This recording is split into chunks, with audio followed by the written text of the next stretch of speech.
لو بتعاني من مشكله بروز الرقبه للامام وشفت فيديوهات كتير جدا، انا جاي ان شاء الله اقول لك ان الفيديو ده باذن الله ممكن يكون اخر فيديو هتشوف في المشكله دي، لان انت بعد ما تخلص هذا الفيديو ده هتكون لقيت الحل باذن الله. النهارده انا جاي افهمك ليه بيحصل بروز الرقبه لقدام، عشان لو عرفت السبب بجد هيبطل العجب وتعرف تعالجه بشكل نهائي، وهعرفك التمرينات اللي تبدا تعملها ان شاء الله بشكل يومي عشان تقضي تماما على مشكله بروز الرقبه للامام اللي مش بس بتضايقك شكلا، لا ممكن تعمل لك مشاكل كتير جدا وظيفيا ومشاكل في الرقبه. ففيديو ان شاء الله دسم وقوي من فيديوهات ماسل كلينيك.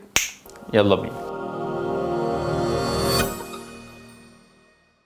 اول حاجه هنحتاج نستعين بالسيد عبده الجميل عشان نبدا نشرح لكم فيه نبذه تشريحات بسيطه عن الفقرات العنقيه. الفقرات العنقيه معانا وعددهم 7 فقرات موجودين في المنطقه دي. طبيعي ميكانيكيا بيكون فيهم سنه تقعر بنسميه سيرفيكال لوردوزس. التقعر ده عشان يبدا متحافظ عليه لازم بيتم فيه سيطره عن طريق عضلات بنسميها الديب نيك فليكسورز او عضلات الرقبه العميقه، ويكون في مرونه في عضلات النيك اكستنسورز او العضلات اللي بتفرد الرقبه، خاصه الجزء العلوي بتاعها بنسميها الابر شورت نيك اكستنسورز، ويكون في تناسق وتناغم عضلي ما بين العضلات دي وبعضها. فاي خلل موجود في الثلاث حاجات دول هيحصل مشكله. فلو عضلات الديب نيك فليكسورز دي ضعفت، السيطره بتاعت الثانيه لقدام هتبقى ضعيفه، فبالتالي رقبتك كلها هتروح مرميه لقدام كده. لو كمان معانا العضلات النيك اكستنسورز الصغيره اللي موجوده فوق، اللي موجوده بنسميها في السب اوكسيبيتال اريا هنا، بقت شاده او بقت تايت زي ما بنقول، رقبتك المرميه لقدام دي هتبقى معاها كمان رافعه كده بالشكل ده. ومش بس كده، العضلات دي كتيره جدا واكثر من ان انا ابدا احصيها لك، انا بديها لك بس في جروبس او في مجموعات. لو حصل ما بينهم حاجه اسمها ديسكوردينيشن او ما بقوش شغالين مع بعض بشكل كويس، هتفضل في المشكله دي على طول.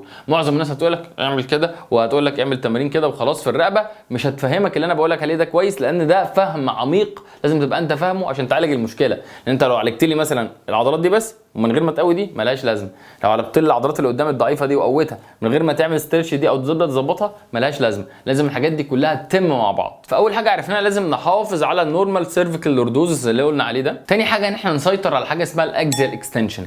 لما نيجي نرجع رقبتنا لورا او نعمل اكستنشن، الحركه بتاعت الرجع لورا دي لازم نسيطر عليها كويس. هيجي السؤال اللولبي طبعا، ازاي نسيطر على الاكزيال اكستنشن؟ اول حاجه ان انا لو رقبتي مثلا بصه لقدام كده لازم اتعلم تمرين اسمه التشين ان. ببدا ممكن احط دماغي ورا حيطه او ابقى واقف بس كده واسحب دقني عليها بالشكل ده، مش بشكل مبالغ فيه جدا كده، لا حاجه بسيطه خالص كده، تمام. طبعا مع الحفاظ على وضع اكتافي بالشكل ده، واثبت في هذه الوضعيه لمده 6 ثواني. ممكن اعد من 1 ل 6 واقول سبحان الله 6 مرات مثلا. محتاج اقوي العضلات دي بشكل كويس عشان اعمل كنترول اكزيال اكستنشن. وانا عامل كده ابدا اوطي لقدام واطلع، يبقى انا بنزل واطلع وانا عامل التشين ان ده بشكل كويس. ده بيشغل عضلات بشكل ايسنتريك كويس او بانقباض عضلي سالب بشكل كويس، وبيساعد في عمليه الكنترول اللي انا بقول لك عليه. يبقى انا عرفتك دلوقتي لحد دلوقتي تمرينين، تمرين تشين ان بالشكل ده، والتمرين الثاني اللي هو بحافظ على التشين ان وانزل واطلع. وانت بتعمله اصلا التمرين الاخير ده، لو انت عندك فورورد هيد هتبدا تحس بسنه وجع او سنه شد في عضلات رقبتك، ده مؤشر كويس. بعد ما امشي على التمرين دول ان انا اكررهم 10 12 عده يوميا لمده اسبوع مثلا، ببدا ادخل الخطوه اللي جايه معانا. انا التمرينين دول استفدت ان انا حصلت على الوضع النيوترال بتاع الرقبه اللي هو اللوردوز دوت، لا رقبتي باصه لقدام ولا رقبتي راجعه لورا. انا بقى محتاج ان انا وانا محافظ على الوضع النيوترال بتاعي ده اعمل انشطه مختلفه بايدي او بكتافي ودراعاتي بشكل اساسي، عشان جسمي يبدا يحفظ الوضع ده في ثبات وهو بيعمل الحركات المختلفه. لان احنا مش بس قاعدين كده، لا احنا قاعدين بنحرك ايدينا. فلو ما عملتش الخطوه اللي جايه دي واهتميت الخطوه اللي فاتت دي بس، مش هتكفيني، لان انا لما هبدا اتحرك واجيب حاجات دماغي اوتوماتيك هتبدا تروح مني. فاول حاجه اتعلم ان انا اعمل ريتشنج او ان انا اروح بايد واحده. يعني انا محافظ على الوضع بتاع النيوترال ده، ممكن ابص لنفسي في المرايه بالشكل ده الاقيني مظبوط زي عبده كده، وابدا احاول اروح بايدي لقدام وارجع ايد واحده وانا محافظ على الوضع ده، اروح ايد وايد واحده، ارجع اروح اجيب حاجه وارجع اجيبها تاني، واخد حاجه في ايدي مثلا، امسك حاجه واديها لحد وارجع، وبعدين اقوم عاملها بالايد الثانيه وانا محافظ على نفس الوضع، بروح واجيب بروح واجيب وهكذا.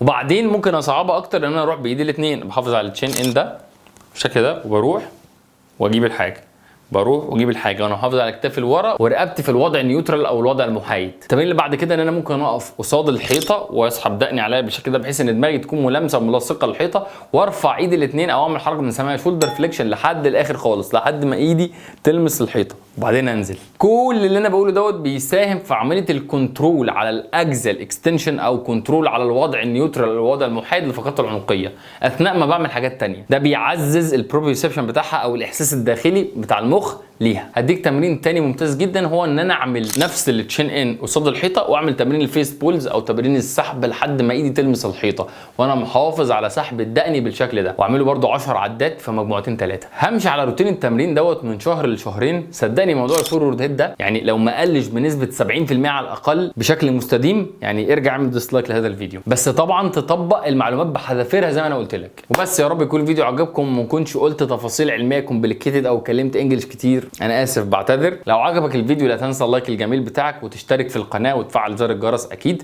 ولو حابب تنورنا في العياده بالفعل، عندك مشاكل اكثر من بروز الرقبه لقدام، بقى عندك مشاكل انزلاق غضروفي او خشونه الفقرات العنقيه او القطنيه وغيرها، فتاكد ان عياده مصر كلينيك هي مكانك في اي وقت، وان شاء الله تتلقى فيها افضل خدمه علاجيه موجوده باذن الله. كان معاكم دكتور حازم طارق، اشوفكم الفيديو الجاي ان شاء الله. السلام عليكم.